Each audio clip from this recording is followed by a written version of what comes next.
Welcome to the first part of this twin series. In this series, we will be looking at DC motors in general.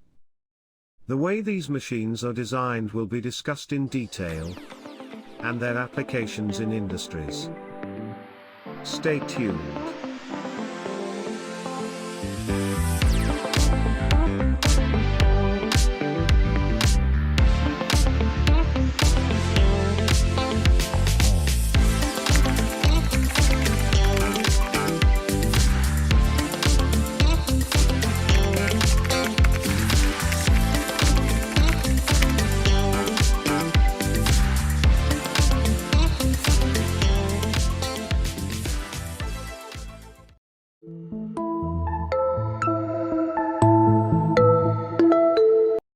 Direct current motor, which is also known as a DC motor. It is a type of electric machine which converts electrical energy into mechanical energy.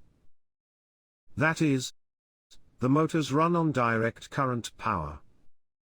In general, it comes in different forms, which are brushless, permanent magnet, series, compound wound, shunt.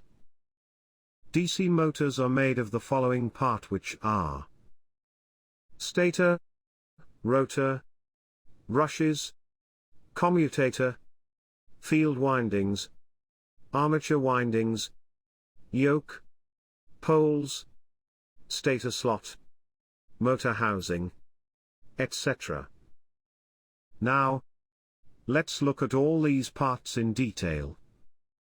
The stator is known as the stationary part of the motor.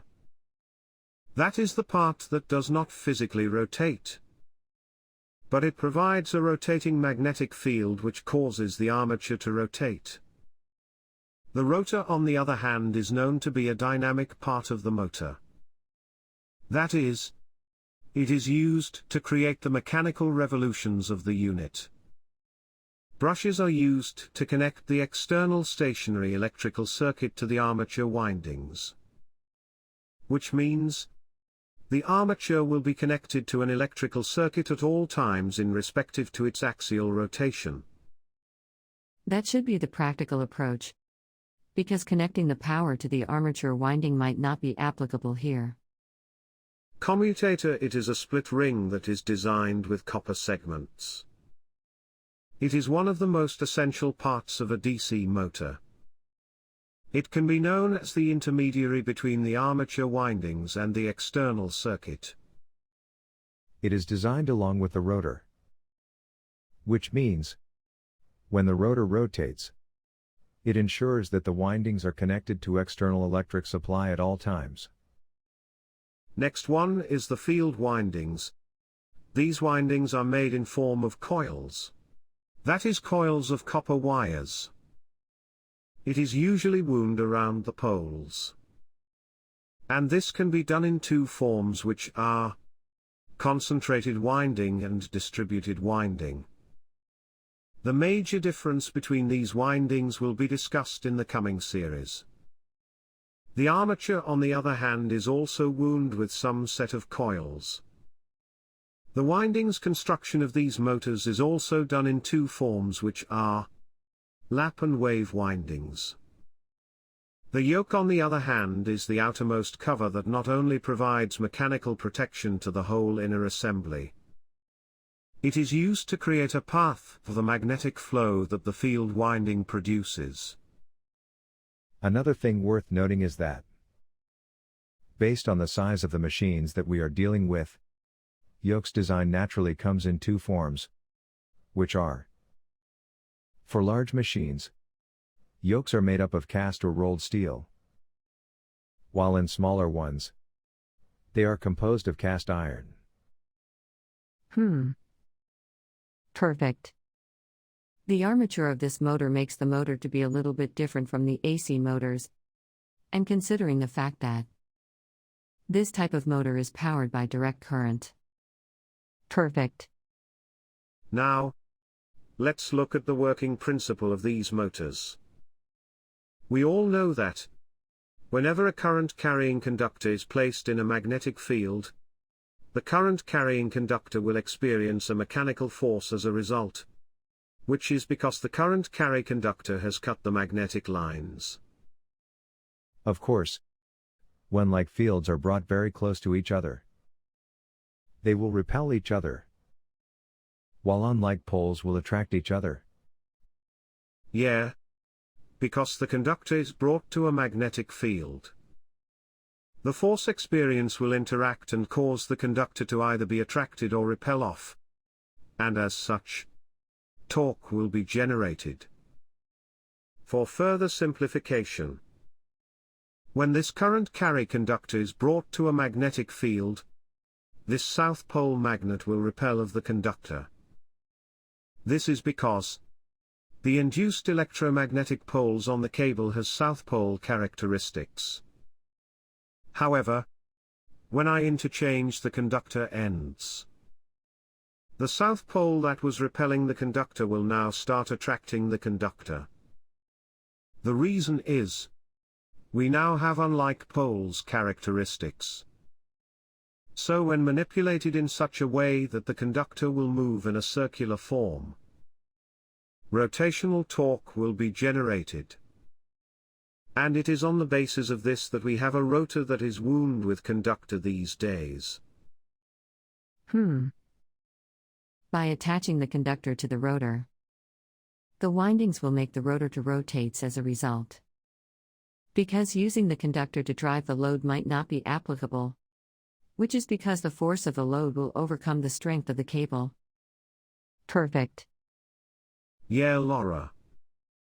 The cable that later becomes coils is only meant to transfer the rotational torque current and not to transmit the generated torque to the load. The armature can be categorized into two types, which are lap and wave windings. In lap windings, the winding is a form of two-layer winding for electric machines in which each coil is connected in series with the one adjacent to it. That is, the end of the one coil is connected to the starting end of other coils. This can also be known as progressive windings because the coil is wound in a progressive manner. Perfect. So basically, the number of the parallel path in lap winding is equal to the number of poles. Also, equalizer ring is required for obtaining better commutation, and the commutator pitch for lap winding is always 1. Yeah, Laura. Lap winding is used for low voltage and high current rating machines. However, it is more expensive because it requires additional equalizer ring and more carbon brushes.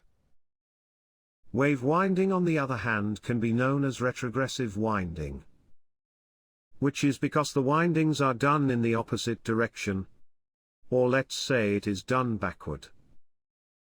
In wave windings, the number of parallel paths is always equal to 2, unlike lap winding.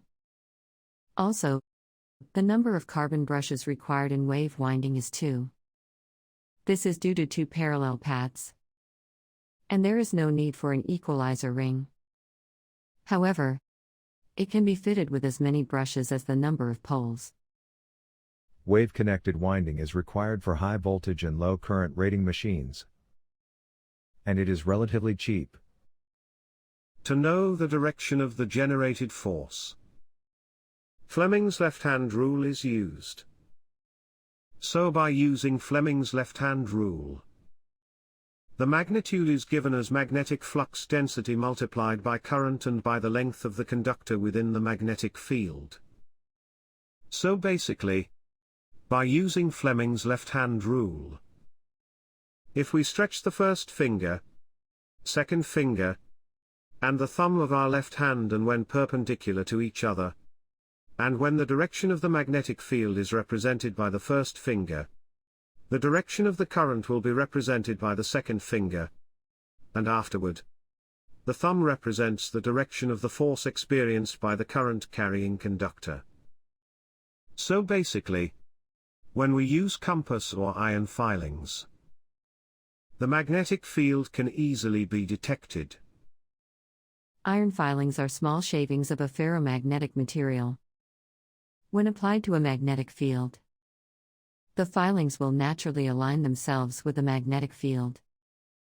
Perfect, Laura. Iron filings are an excellent way to display the magnetic field of one or multiple bar magnets.